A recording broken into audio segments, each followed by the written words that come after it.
Assalamualaikum warahmatullahi wabarakatuh. Ketemu lagi dengan Kak Ika dalam pembahasan sejarah chapter ketiga. Oke, ketiga. Apakah kalian masih semangat untuk menghadapi UTBK?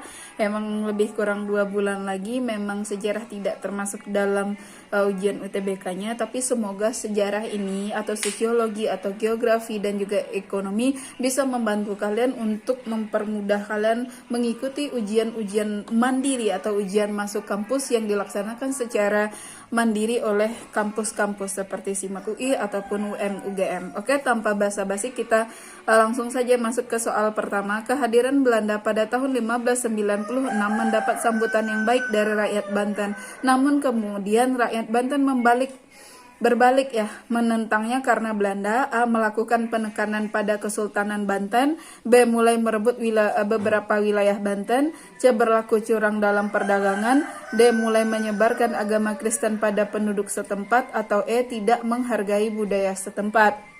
Jawaban yang paling tepat apa? Jawaban yang paling tepat itu yang A, yaitu melakukan penekanan pada Kesultanan Banten.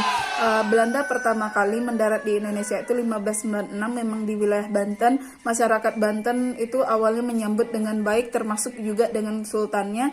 Namun lama-kelamaan Belanda ternyata punya maksud baik, melakukan intimidasi, penghinaan, dan lain-lainnya agar masyarakat Banten mau menjual rempah-rempah secara murah kepada Belanda atau dengan harga yang terendah agar mereka mendapatkan keuntungan yang tinggi. Jadi yang opsi yang A itu melakukan penekanan pada Kesultanan Banten. Nomor 2, pendidikan barat di Hindia Belanda pada awal abad 20 telah menghasilkan kaum intelektual, namun keberadaan kaum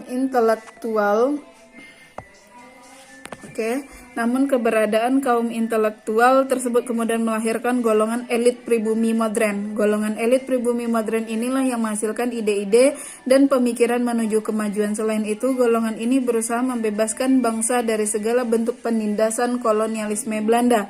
Dari wacana tersebut, simpulan yang tepat adalah A. Pendidikan masa kolonial telah menumpas praktek kolonial dengan cara non-radikal. B. Pendidikan masa kolonial memunculkan kaum terpelajar yang hidup individualis. C. Pendidikan masa kolonial telah mengenal bangsa Indonesia pada kehidupan sekuler. D. Pendidikan masa kolonial telah mengubah tradisi bangsa Indonesia menjadi bangsa barat. Atau E. Pendidikan masa kolonial telah memunculkan kaum terpelajar yang menentang kolonialisme. Jawabannya yang E. Sedikit kaum terpelajar ini muncul karena adanya program politik etis yang dicetuskan oleh tokoh Van Deventer, di mana mereka ingin membalas budi bangsa Indonesia. Ada 3 trilogi Van Deventer, yaitu kita bisa mengingatnya dengan EMI. Apa itu? E. Edukasi atau pendidikan, B. M.